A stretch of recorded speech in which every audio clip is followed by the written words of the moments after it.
Bonjour. Alors dans ce troisième épisode, nous allons couvrir les outils de sélection d'objets à main levée, donc aussi la paire de ciseaux et un outil beaucoup plus intéressant qu'on va voir également qui nous permet de sélectionner des objets à l'avant-plan complètement, de faire une découpe assez précise. Donc commençons par la sélection, donc le lasso qui est ici, qui est l'outil de sélection à main levée. Alors, on peut évidemment zoomer le plus possible pour bien sélectionner l'objet. Je vais essayer ici de sélectionner le canon. Voilà. Donc je suis à 400, un zoom de 400. Je commence ici, voilà.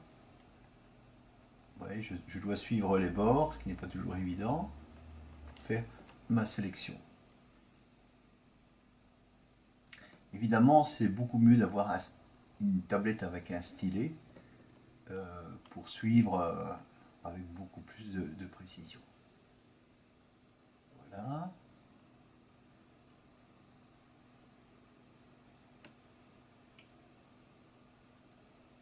Voilà, donc là, un premier canon est sélectionné. Je vais appuyer sur Shift et sélectionner un deuxième canon ici. Non, pardon, contrôle. Et oui,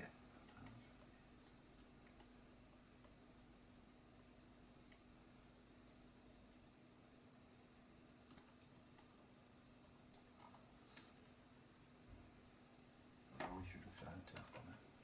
Voilà, et je sélectionne. Là, je fais mon deuxième canon.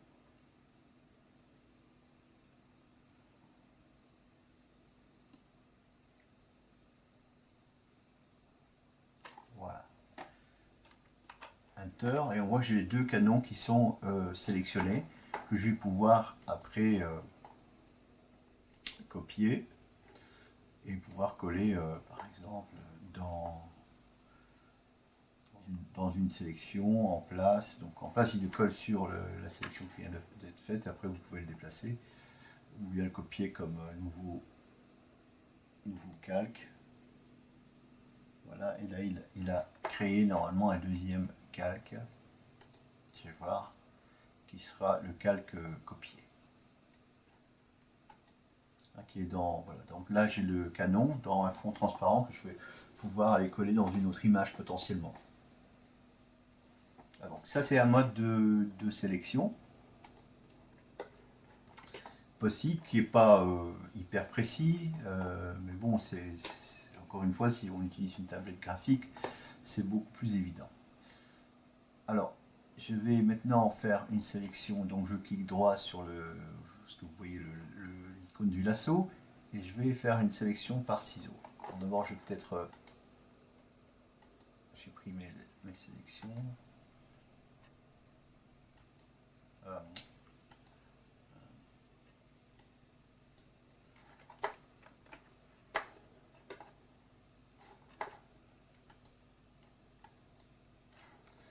donc je vais aller commencer par sélectionner ici. Vous voyez,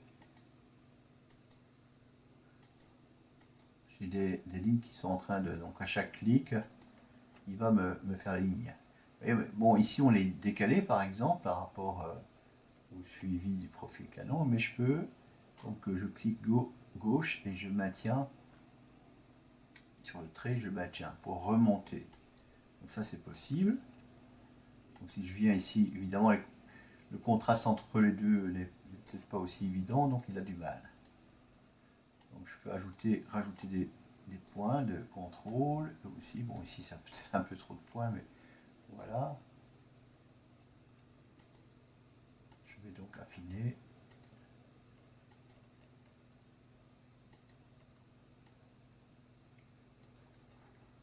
Sur le canon, c'est pas trop évident parce que voilà, les limites ne sont pas extrêmement bien définies, donc il a un peu de mal à tracer ses lignes correctement. Mais bon, on peut les... Voilà. Je vais le finir. ça. Puis après, je peux toujours retoucher. Voilà, partout où je vois qu'il a eu un décalage. Voilà, puis maintenant je vais aller. Voilà, j'ai une première sélection qui est faite. Je vais aller chercher l'autre partie du canon. Le petit canon, pardon. Voilà. Là j'ai un peu raté, mais bon, on va corriger par après.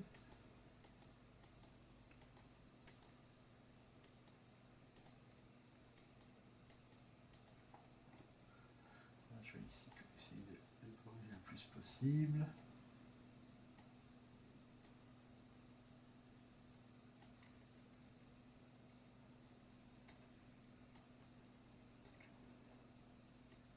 Je suis un peu éloigné ici, voilà. Voilà, disons que c'est pas trop mal. Je fais Enter. Voilà, donc j'ai ma sélection qui est faite. Donc même chose, je peux aller copier, etc. Alors, un autre outil également qui est l'extraction du premier plan. Alors hyper intéressant, l'extraction, on va peut-être prendre une autre image. Je vais prendre une image avec un pélican. Donc, voici mon pélican. Et donc là, je vais resélectionner extraction du premier plan. Donc, ce que je vais faire, je vais entourer l'objet que je veux extraire. Donc le but, c'est vraiment d'isoler le pélican dans cette image et pouvoir le copier à la limite dans une autre image. Donc je vais le sélectionner.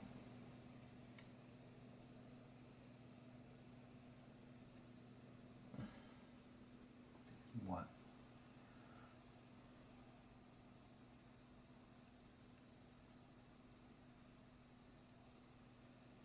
Voilà, je ne suis pas trop précis, hein, j'essaie de quand même ne pas.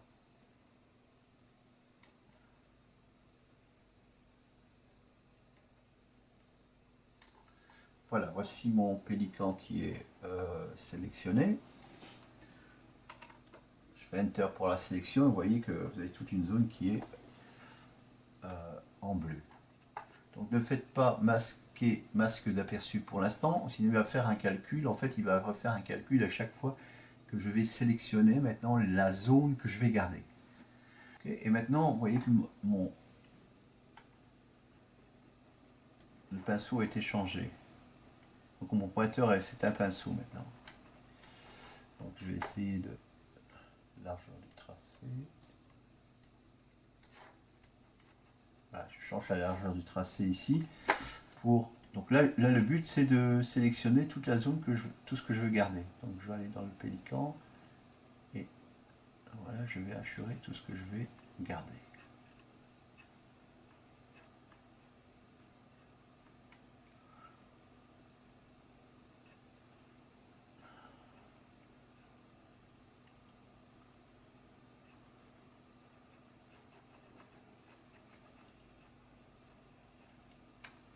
Encore une fois, une table avec un stylo, une table graphique avec un stylet est beaucoup plus fin. Mais bon, on se fait l'exercice et puis chacun utilise le matériel. Je vais encore élargir peut-être. Donc vous voyez ici, il a déjà sélectionné. Hein, dans l'image, il était sélectionné le bec, le beau bec du pélican. Donc voilà, ici, je vais aussi prendre ce que je vais garder. Et lui, il va chercher évidemment les contours, les lignes qui sont les plus...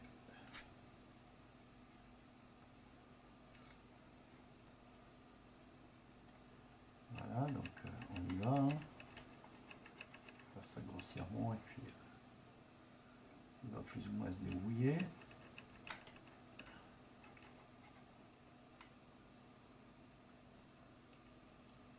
Voilà. Okay. Donc là, c'est déjà pas mal. On va diminuer la largeur du tracé. Voilà. Faire assez petit pour moi. Aller chercher les pattes. sélectionne les papates. Voilà, ici, même chose.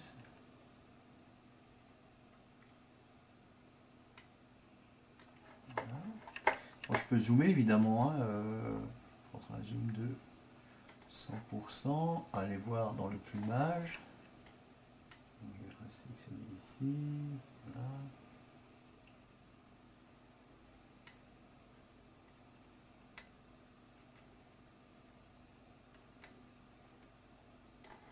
C'est pas mal.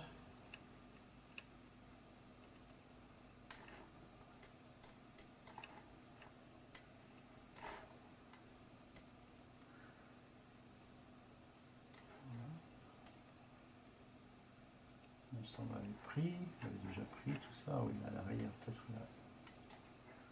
Voilà.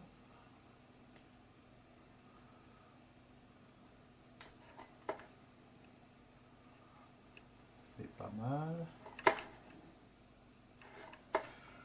Voilà, maintenant si je fais... voilà, vous avez remarqué, je n'ai pas cliqué sur masque d'aperçu avant d'avoir fini. Pourquoi? Parce que chaque fois, si j'active le masque d'aperçu, bah, il va à chaque fois recalculer, ça me prend un temps fou. Ça prend un temps fou au processeur parce qu'il recalcule en temps réel à chaque fois le masque, donc la sélection. Donc ici j'appuie sur masque de sélection et donc lui fait le calcul. Donc on voit qu'il a déjà pas mal, qu'il a bien sélectionné. Là, on voit que notre pélican est sélectionné de façon un peu plus précise. Donc il faut noter qu'on n'était pas obligé de tout remplir comme je l'ai fait, mais si on passait globalement sur du bout de la patte, je vais dire, jusqu'au bout du bec avec différentes largeurs, hein, de pinceau, donc largeur du tracé, évidemment, à ce moment-là, lui, le logiciel aurait calculé directement, et nous aurait rempli les zones, en fait, jusqu'à atteindre les limites de dessin du pélican. Donc on n'est pas obligé de tout remplir comme je l'ai fait. On peut remplir plus sommairement et le logiciel va calculer. Donc maintenant je laisse masque d'aperçu parce que je m'aperçois que j'ai débordé un peu. Donc là ce qu'on voit c'est des morceaux de plancher. Donc n'appuyez pas sur la loupe pour aller voir parce que sinon il va désélectionner complètement. Donc on va essayer de zoomer avec ceci en 200%. Voilà, donc maintenant c'est l'opération que je veux, inverse que je veux faire. Je vais aller changer, remettre ceci correctement. Je ne veux pas avoir le parquet sur mon image. Donc qu'est-ce que je fais? Je clique ici sur marquer l'arrière-plan. D'accord? Et donc là je vais utiliser mon pinceau de la même façon, le plus près possible. Et déjà ici vous allez voir ce qu'il va faire. Donc là je reste en calcul de l'alpha, il me supprime donc mon plancher, ce qui est magnifique. Et donc là je vais retravailler.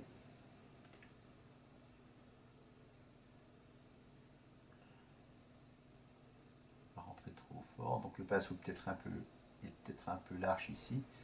Évidemment on peut travailler dans l'autre sens par après, mais voilà. Donc là chaque fois que vous relâchez, évidemment il va vous recalculer. Donc là on va changer un peu, on va diminuer la largeur. Il va recalculer donc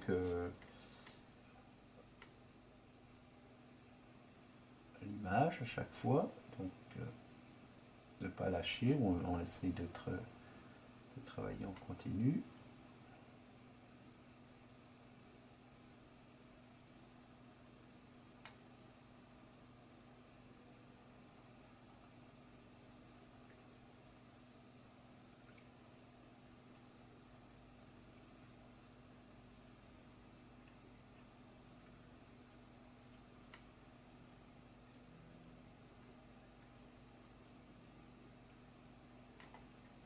Voilà, on va refaire un calcul.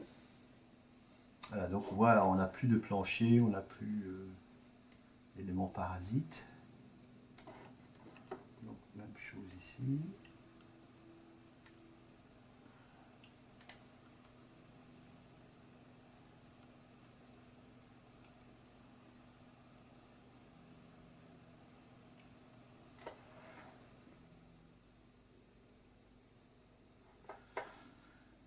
Donc là, on voit qu'on a un peu de bleu, on viendra par après pour remettre vers l'intérieur, réemplir vers l'intérieur.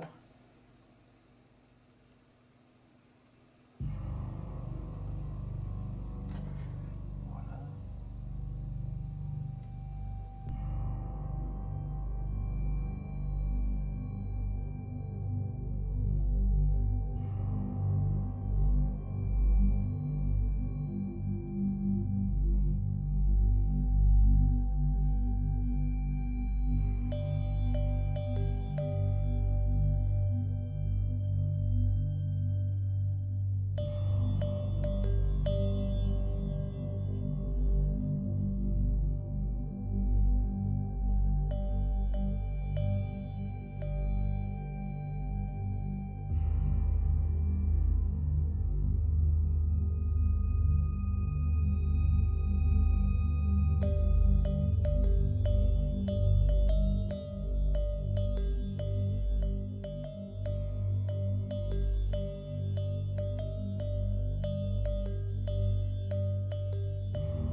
Voilà, bon, je considère que c'est pas mal.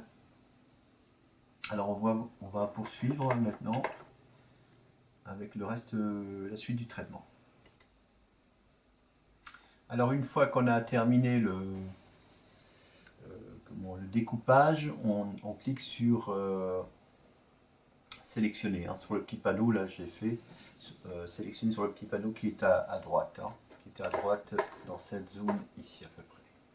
Voilà, donc là on a une sélection.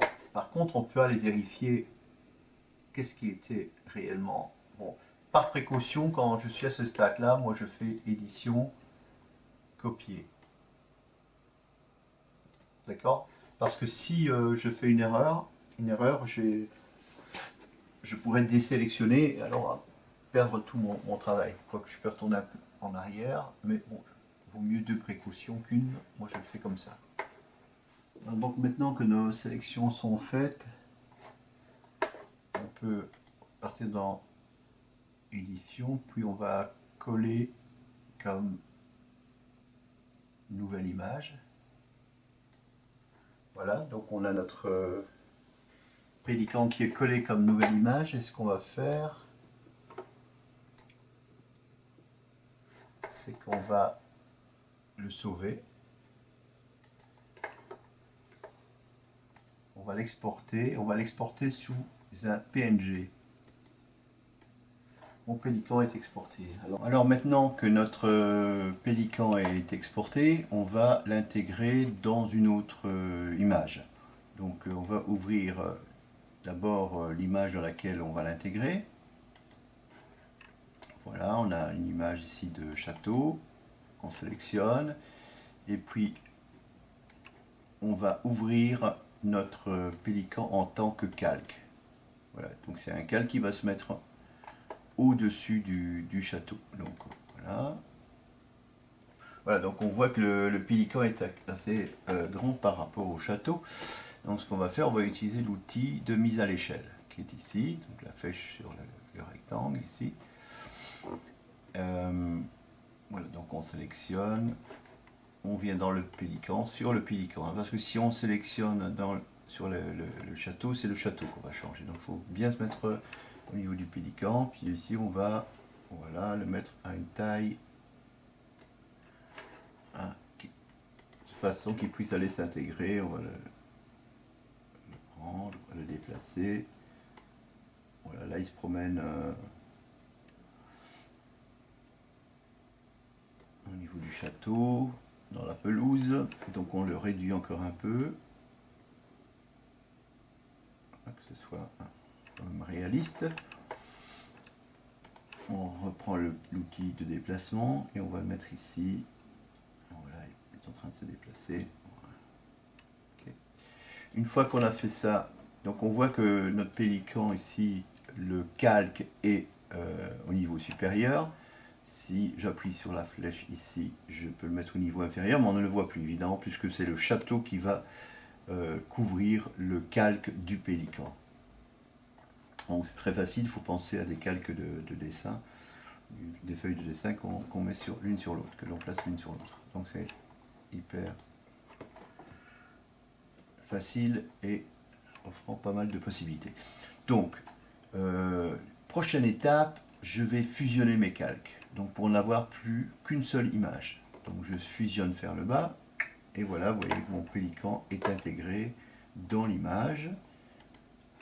Si je vais vers le bas, qu'est-ce que je vais faire? Je vais voir, ah bien, le pélican, il est sur la pelouse, c'est là qu'il se promène. Alors on peut toujours le rendre plus réaliste, là il est peut-être encore un peu grand. Bon, il a l'air qu'il se promène sur le rempart ici. Bon.